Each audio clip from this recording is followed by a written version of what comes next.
This week we have two of our favorite small batch collections from Jim Beam, Baker's and Knob Creek. But, Don, there's a twist. There is. These are not your typical Baker's, and it's not your typical Knob Creek, so stay tuned to find out about these special releases. Whiskey, take my mind. Let me leave it all behind. Take me somewhere I can find someone to believe. Hi, welcome to this week's edition of What's New at Charlie's. Well, this week at Charlie's we have not one, but two releases from our good friends at Jim Beam. We have a Knob Creek, and this is called a Bourbon Rye, Bourbon X Rye. And then we have a Baker's 7-year, but this is the High Rye Baker's. So my good friend Mr. Don Williams of Bourbon Fool. Don, what do you know about these bottles? Well, this one is a limited release, so it is so fresh that it's not listed on the Baker's website. Charlie's got it. You do, and the other one is a new variant. It's a blend of bourbon and rye, and 113 proof on the Knob Creek and 107 on the Baker's.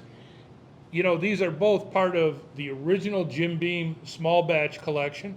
The only two missing are Basil Hayden and Booker's. Yeah, absolutely. But yeah, so they came out with these kind of promote the premium brands. I believe so. Yeah. And it's really cool. Everyone here knows I'd like to delve into the history a little bit. And I actually found out today that Knob Creek actually was a label that was used in the late 1800s. And I did not realize that. I thought it was a Jim Beam original, but it was actually owned by National Distillers. And when Jim Beam acquired National Distillers later on, they acquired the Knob Creek brand.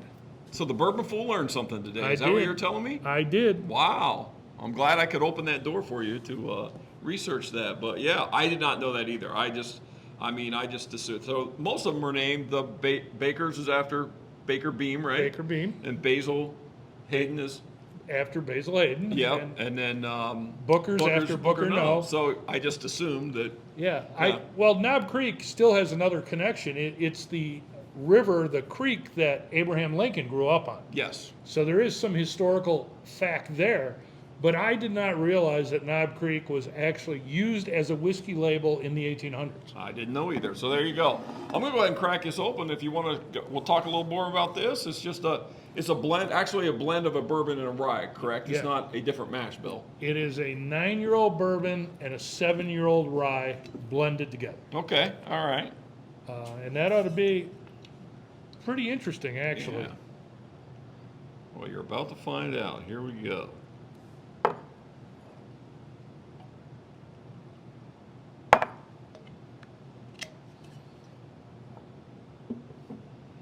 Cheers. Cheers, buddy. 113, you say? Yes, sir.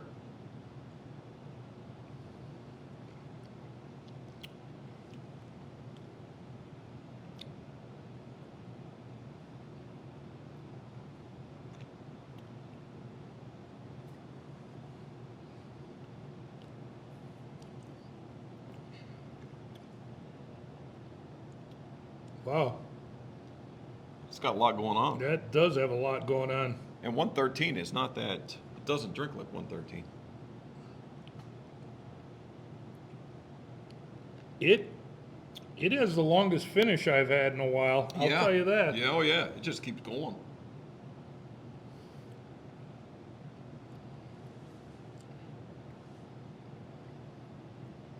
So the interesting thing is, Knob Creek is the same mash bill as Jim Beam, Okay.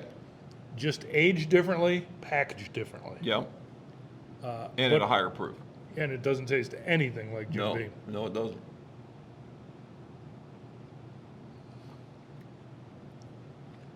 Well, you said this is 9-year bourbon, right? Jim Beam's what, 4? Yeah. Yep. Boy, that is really good. That's really good. All right. It's going to set the bar pretty high for Mr. Baker here. Now, do you know why Baker's is 7 years old? No, but I bet you're going to tell me. I found out that Baker Beam who was actually a lead or master distiller at the same time Booker Noe was. They were actually at different distilleries, the Crestwood Distillery versus the Boston Distillery. Okay. Baker Beam loved the idea of aging barrels high up in the rickhouse. Okay. But he thought that if you had a barrel that was, let's say, 7 stories up, that 7 years was about the max for it. And when they decided to honor him with a whiskey, they made it a 7-year product. Oh, did you learn that today too? Or No. You knew that one already? I knew that All one. right, okay. So if you learn 2 things, man, that's a bonus.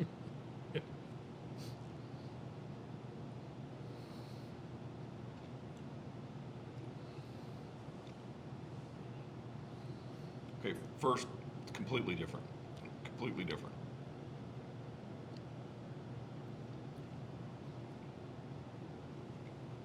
What's fascinating to me is how different it is from just a regular baker's. Yeah, right. Yeah. It is really different.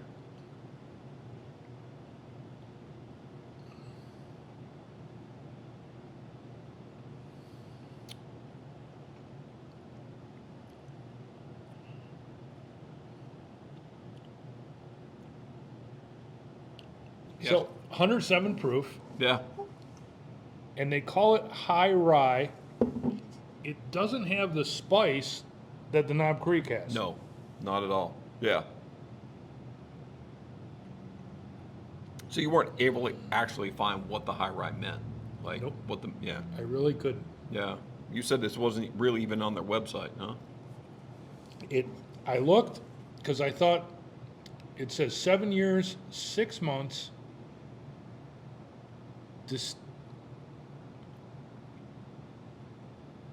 Barreled in 2017.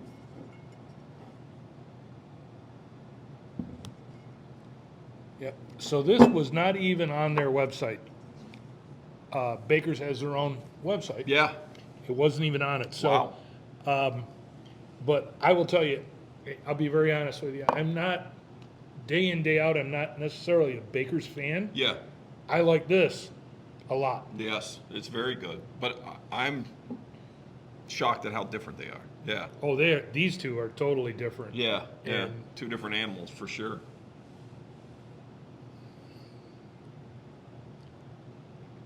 And even though Baker's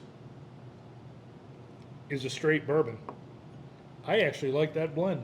I like the Knob Creek blend. I did like the Knob Creek blend a little better, to be honest with you. But Yeah. Yeah. And I wouldn't have bet that when we were starting, but No. and we're trying these for the first time, folks, Yeah. right now. Yeah, absolutely. Yeah. No, that was fantastic. This is great, but this was, yeah. If I had to pick the 2, I would pick this one. Yeah, But you know what? They should probably come to Charlie's and try it themselves, don't you think? you should. And Like I said, we don't even know how rare this one is. It may be really rare if it's not even on the website. So this might be your one chance. I only got a couple bottles, so yeah, yep. So limited release is limited release absolutely. for whatever that means. But Yeah. Charlie, 2 more great choices, and they keep coming. Absolutely. Thank you, Don. Appreciate it. Hey, Yeah, good thank stuff. you. Well, cheers. Cheers. Almost grabbed the wrong one. Cheers. Thank you, everybody.